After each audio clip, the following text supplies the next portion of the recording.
बंद कमरे का राज। गांव चंदनपुर की एक पहाड़ी पर एक पुराना हवेली नुमा मकान था जिसे लोग सुलेमान कोठी कहते थे। कई सालों से वो खाली पड़ी थी और गांव वालों का मानना था कि वहां कुछ अनोखा है। रात के वक्त वहां से रोशनी, अजीब सी आवाजें और कभी कभी साये देखे जाते थे।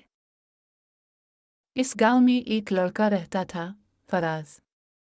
वो किताबों का दीवाना था, खास तौर पर पुरानी कहानियों और राजों में गहरी दिलचस्पी रखता था।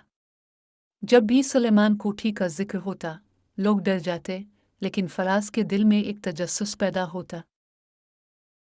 आखिर इस बंद कोठी में ऐसा किया है जिसे सब छुपाते हैं। एक दिन फराज ने फैसला किया कि वो रात को छुपकर कोठी में जाएगा। इसने अपनी टार्च, एक डायरी और पुराना कैमरा लिया और चुपके से निकल गया। जब वो कोठी के अंदर पहुंचा, वहां मुकम्मल खामोशी थी। दीवारों पर पुरानी तस्वीरें थीं, जैसे कोई वक्त थम गया हो। अचानक इसे एक बंद कमरा नजर आया जिस पर जंग आलूद ताला लगा था और दरवाजे पर लिखा था, मत खोलो वरना तुम भी गुम हो जाओगे। लेकिन तजस्सुस ने फराज को पीछे न हटने दिया। इसने एक हल्की सी ज़र्ब से ताला तोड़ दिया। दरवाज़ा चरचराते हुए खुला और अंदर अंधेरा ही अंधेरा था। इसने टार्च जलाई। कमरे के बीचों बीच एक पुराना संदूक रखा था। जैसे ही फराज ने संदूक खोला, अंदर एक खस्ता हाल डायरी थी जिस पर लिखा था, सुलेमान की आखिरी वसीयत। फराज ने पढ़ना शुरू किया।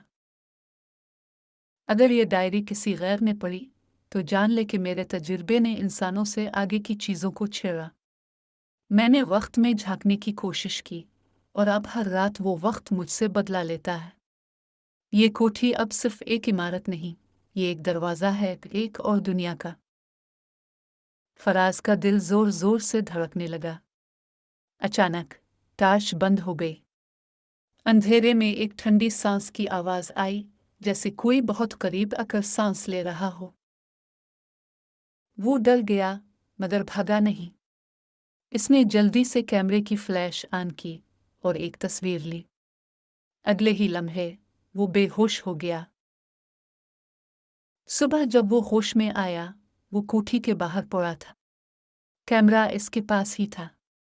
उसने गांव वापस जाकर जब तस्वीरें देखी, एक तस्वीर में एक धुंधला सा चेहरा नजर आ रहा था, आंखों के बगैर, मगर सीधा इसे घूरता हुआ। फराज ने वो तस्वीर अपनी डायरी में चिपका दी और किसी से कुछ न कहा। लेकिन इस दिन के बाद वो अक्सर रात को ख्वाब में एक ही जुमला सुनता,